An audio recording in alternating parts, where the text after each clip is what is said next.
thought I would take us on a tour today of the Basement Brew Crew brewing area here in my basement in Oswego, Illinois. I guess we'll start over here. We just worked on bringing this beast of a deep freezer down into the basement. My grandmother let us have this. They used it for a good 50-60 years, and it ran smoothly the whole time. So we're going to convert it into for when we start to force carbonating, and so we would be able to put some corny kegs in here and have quite a few of them. They're nice and deep, old deep freezers, so it'll work perfectly. We got a map here that we're going to be starting to do pinning and keeping track of all the different breweries that we've been to across America, so stay tuned for more updates on this. We're also going to be adding a feature on our website to keep track and watch and read, and we'll link to all the sites for the different breweries we've been to, and then also some of the pictures of our adventures. Over here we got a bunch of bottles. We were bottling a lot of beer this weekend, so we're pretty lackluster on empty bottles, but we got a lot of boxes thanks to Benny's and some extra bottles and so forth. So we've got it all filled up right now with homebrew, so we have to enjoy it before we can bottle more. This weekend we brewed a double IPA. Kind of get some more updates on that later. We're pretty early into fermentation, so it's not too active, but we tried to do blow-off tubes this time, basically to help release the CO2. We thought we'd try that different instead of doing the airlocks.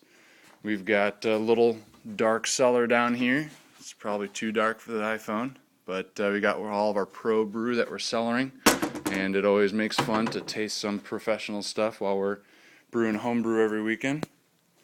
For those of you keeping up with us on our website, we're doing a beer of the month, and this is our high-tech studio here where Patrick takes our pictures and gets them ready to post, and with our tasting notes. We also have another deep freezer that we picked up from Jewel Osco. Stay tuned for more. We haven't really put it to use yet. We got to buy some corny kegs and CO2 equipment to make use of that. Here's our little actual brewing station, high-tech ventilation system out the egress window. But here in the basement we're brewing electrically, so we'll check this out. Foot and I put this pot together. Crystal found this thing for $5 at a garage sale.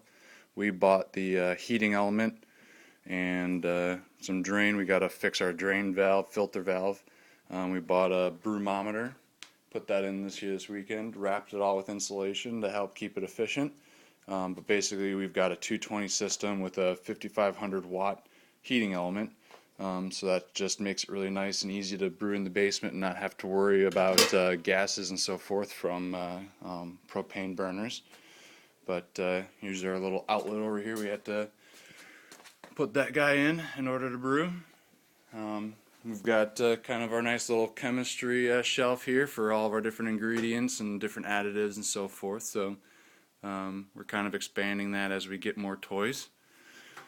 Down here I'll take a little spoiler sneak peek. We bottled some vanilla aged oak stout this weekend, and Patrick had the idea to dip them in wax.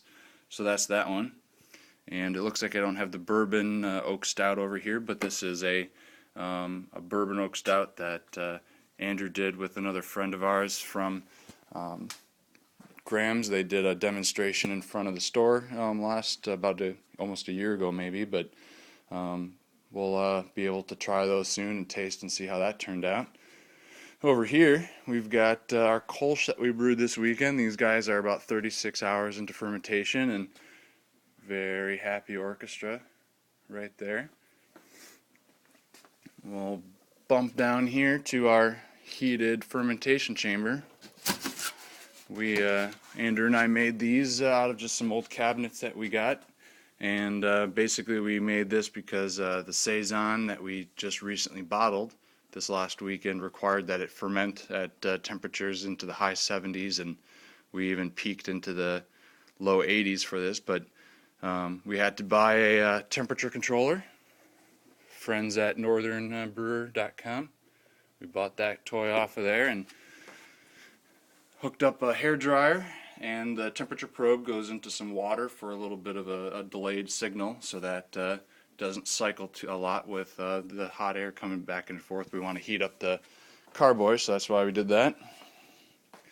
Keep track of all of our yeast that we're using. We're primarily using White Labs, the vial yeast, and our friends up in St. Charles at the homebrew shop let us have that poster since we kept asking about stuff.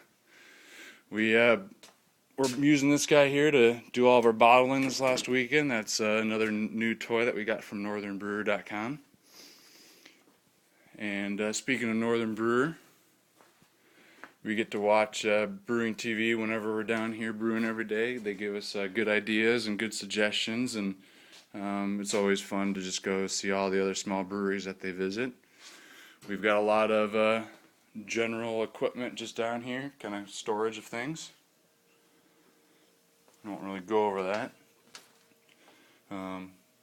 Saving a bunch of books and things and 6-packs, but we try to read a bunch of BYO and keep up with general brewing, home brewing information. And then over here we got our kitchen section. Start with our little drying rack that we got.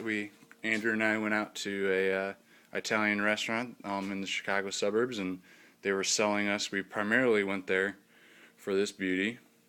Little 2-basin sink. They were getting rid of it because they were upgrading to a 3-basin. But then we saw this guy, like a little bottle drying rack, and so we picked that up, and that thing was pretty priceless. We had this completely stocked.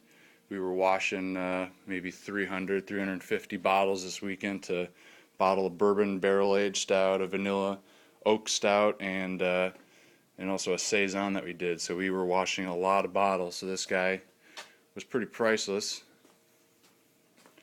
And then otherwise, we've got kind of a just cool little hangout space here for the crew, Basement Brew Crew, to hang out, watch brewing TV, listen to music, and try different homebrew and talk about tasting notes and things of what we want to do differently in the future. So that pretty much wraps up what we have. I'll leave it for another time, and we'll see you later.